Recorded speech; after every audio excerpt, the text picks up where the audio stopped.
mo, munti ka nang di makasakay ng eroplano. Paano walang kaano-ano? Hininga ng ID, sumagot si Gago, ako'y paru-paro.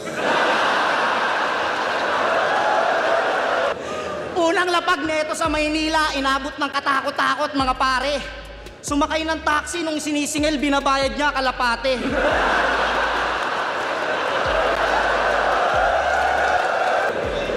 Pagpasok sa hotel, na-stress si Arik, Diyos ko Lord. Nasa lobby ka pa lang daw, puta naguhubad ka na ng short. Pagpasok ng kwarto, puta biglang gininaw si Abnoy. Nagre-request kay Enigma ng kwartong may apoy.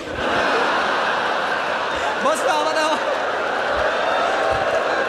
At speaking of iyot, alam nyo ba na may nalaman ako sa kanya? Isang nananahimik na itik ang minolestya ni Tanga. Kung una, hinihimas-himas lang daw. Tapos kinakandong-kandong pa. Puta, maya-maya lang, oh, kinakandong-kandong pa. One time, umuwi si Nikki sa bahay nila galing school, umiiyak. Sabi niya sa mama niya, Ma, yung classmate ko, sinabihan akong mukhang aso kanina. Sabi ng mama niya, gago talaga yung papa mo, tinanggalan ka na naman ng kadena. Maluwag daw, hita ni Arik. Yung sinabi mo, masakit. Di baling maluwag yung hita, bawi naman sa sikip ng puwet.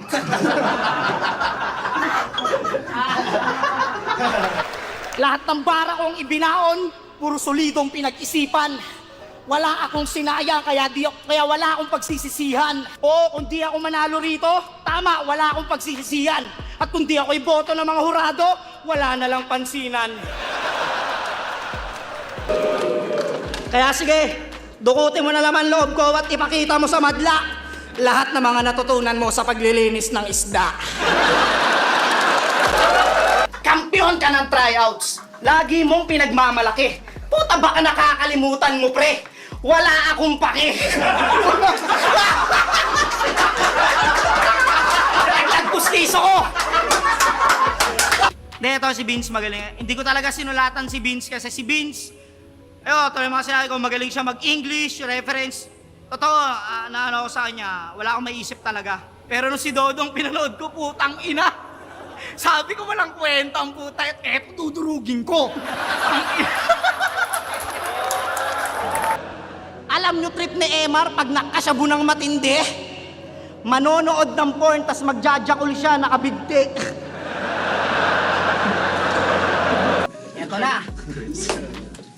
Sabi niya sa laban niya kay Raffian, matagal na akong lumabas sa TV na parang si The Grudge. The Grudge? Lakas nun, Brad! Kaya niyo ba to mga bagay na ginagawa ko? Lumalabas sa TV na parang si The Grudge.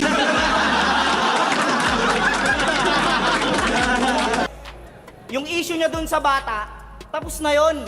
Hindi na para halukayin. Tsaka panalo siya dun sa kaso at napatunayan niya yun sa atin. Move on na, move on. Game? Ba't tinawakan mo yung kamay? Ha? Lasing lang daw kasi siya. Balak niya nang matulog, mali lang siya nang napasukan niyang kwarto. Huwag mo nga kaming ginagago. Nasa taas yung kwarto ng bata, nasa baba yung kulungan ng aso. Tsaka wala naman daw siyang gagawing masama. Talaga ba, ungas ka? Eh, papasok ka pa lang ng kwarto, yung burat mo nakalabas na.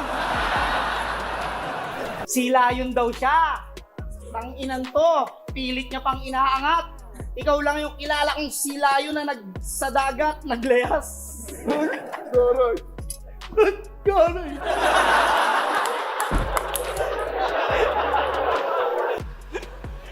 Tapos yung busina raw ni Nikki, sigaw.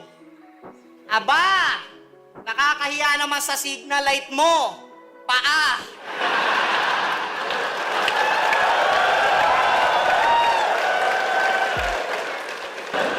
Aswang ka pa raw, sabi ni Kripley.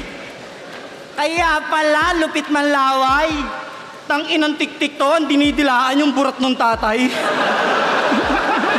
Oo, lahat ng lihim mo ay mabubunyag na tol. Aswang sa bahay nyo, ang daming titing putol. Pag eto naging mandurukot sa baklaran, matindi to. Magugulat ka na lang bigla, wala na yung kidney mo.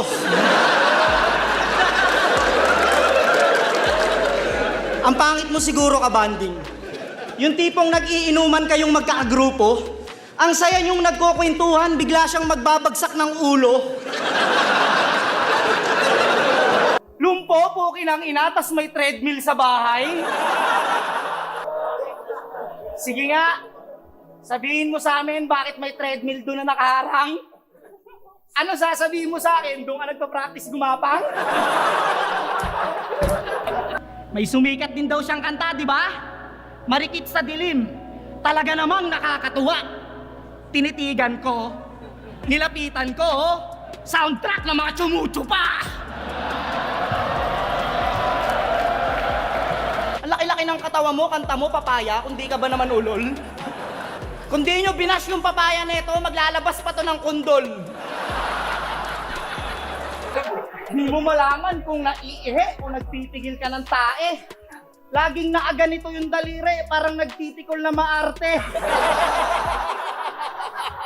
Pero kahit ganyan ka, sa Diyos ay magpasalamat kasi ginawa ka pa rin niyang tao. Sila yun ka dapat. Alam nyo ba kung bakit yung bunganga niya lumaki yung warak? Nung pinanganak kasi to, yung kumadronas sa bibig siya hinatak. Alam mo ba, nung tinalo mo yung idol kong si Mzite, ako'y na-pressure ng gusto. Sabi ko, hindi pwede to, dapat matalo rin ako.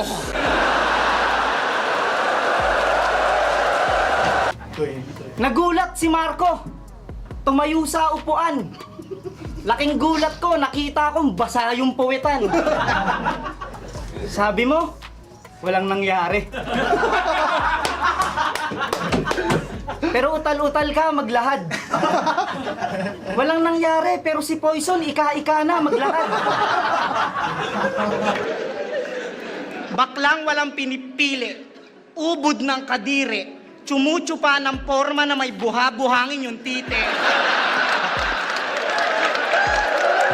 Kasi sino bang matatakot dyan sa itsura mong ang kulit? Tignan nyo yung katawan, ang laki ng tiyan, tas walang puwet. Tignan nyo! Tignan nyo! Tapos gusto mo katakutan ka dyan sa napili mong imahe? Eh kahit si Lord natatawa nung ginagawa ka eh. Sabi ng Diyos oh. Tapos ko na si Paulo. Dagdagan ko lang ng tiyan. Sa tiyan pa ulit. Wag na sa puwet. Pag-usapan natin yung three-way battle nyo nung ahon. Mahirap yun. Kasi masyadong matrabaho. Mag-isip, magsulat, magpuyat, magkabisado. Pero congrats, nagawa mo. At naipakita mo sa entablado na sa maikling panahon ay nakuha mong pagsabayin yung dalawang talo. Baka hindi nyo naaalala. Ako si Doc. At may dala akong itlog. Hindi. Props lang to. Sayang, hindi ko ipupukpok. Kasi ang liit lang ng itlog tapos ang laki mong bugok.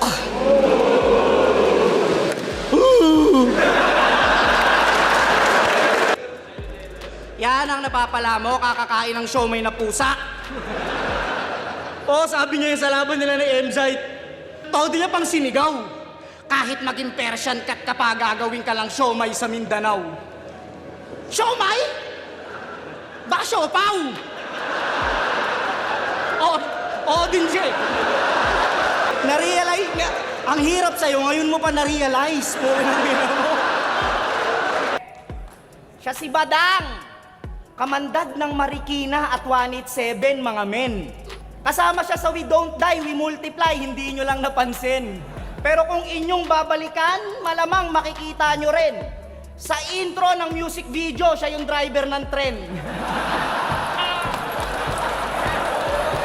Hoy bakla, sa relasyon naming maganda, wag ka nang manghasel. Iniibabawan ko yan si Arik. Hindi mo yan maa-under. Tsaka yung mga tricks namin sa kama, hindi mo rin mamamaster. Alam mo sound trip namin pag nagsisex? Helicopter, helicopter! De, joke lang. Hindi ako ganon. Pagdating sa octagon, estilo ko kakaiba. Lalapit ako sa'yo, tapos yayakapin kita. Sabay ipaparamdam ko sa'yo kung gaano kakahalaga.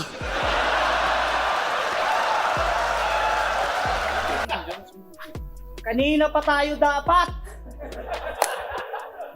Ang tagal mong dumating, Brad. Alam nyo ba kung bakit siya na late? Yung wheelchair niya naklamp. Tapos pagdating pa, puta, kala mo kung sino? Inaangat pa sa stage, kala ko Santo Niño. De, may mga kanta talaga to. Ang title, Gabay, Hiraya, Tatlong Hiwaga, tang-ina pang palalim na mga may isip na mababaw. Yung tipong ang sarap i-sound trip bago ka magnakaw. Tapos kung makapagkwento kay Ninong Benji with action pa talaga, may nagalaw daw siya nung Valentine's Day, savings niya pala. Alam mo kung bakit walang pumapatol sa'yo, Abno? Pag nanligaw ka, bulaklak dalhin mo, wag bungo. Pero alam nyo bang siga to si Kairam sa lugar nila? Talagang hindi siya pwedeng daragin. Bumababayan sa hud ng kaaway na ang bitbit ay panalangin. Hindi rin siya pwedeng biruin, lalo na paglasing siya. Yung huling nakaaway nito, natagpo ang masigla. Nung huling labang ko, natalo ako. Dahil sa freestyle. Tama? Nakaka-bad trip. Pwes, sige Arik.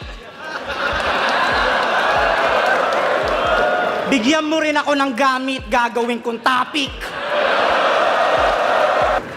Burak. Walang betlog. Walang betlog? Wag yun. Baka. Isip ka pa. Hindi, baka sabihin nyo, hindi ako malupit eh. Pag-isipin pa natin na mas mahirap. Bulbul. Bulbol? Sure ka na? Bulbol. Anong dali naman? Wag yun, isa pa, last na. Isa na lang, hindi, isa na lang. Sombrero. Sombrero, yun, sombrero, pwede. Ano naman yan? Yo, sombrero! Ang sinabi ni Enigma, tang ina mo boss, wala kang pakisama, di yan yung pinag-usapan natin kanina. Nasaksihan mo na ba ang mga engkantong nagkakarakrus? Diwatang nangangandidato.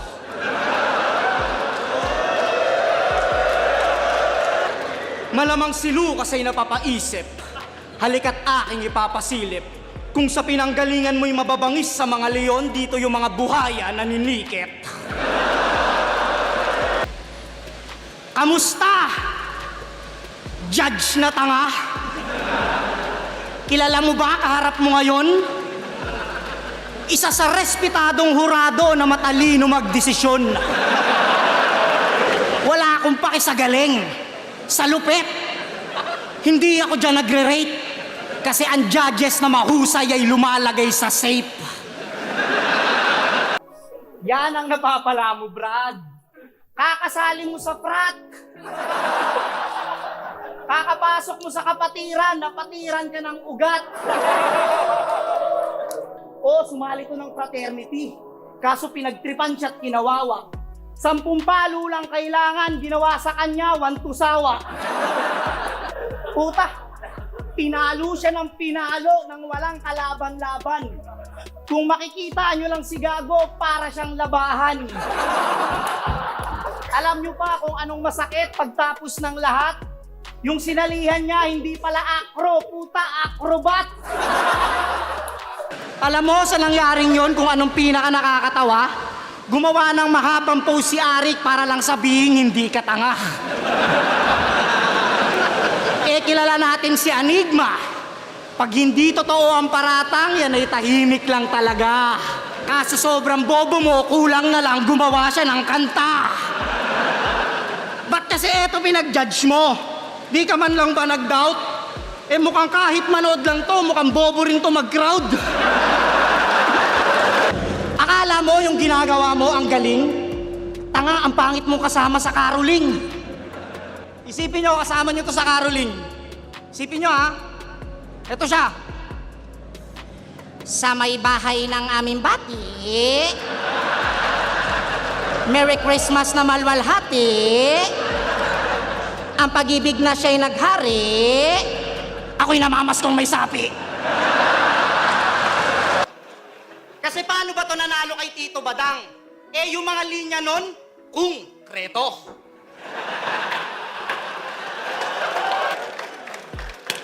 Yung hinampas niyang papel sa mukha mo, kumpleto.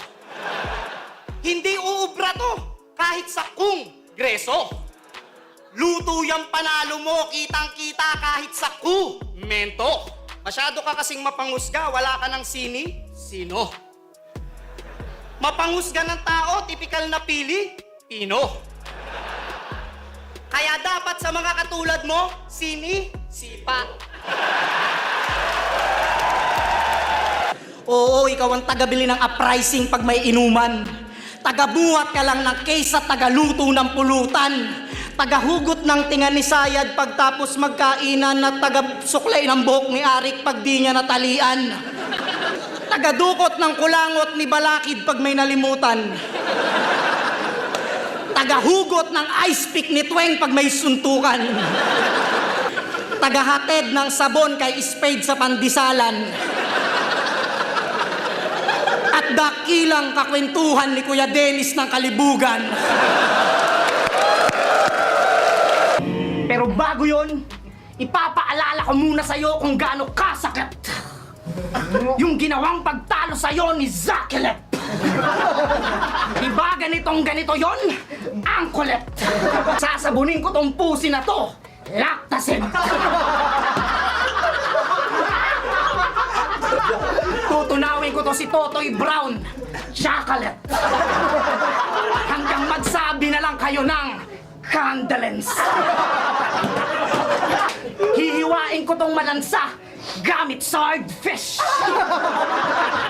Manloloko ng asawa, Paulo Conte.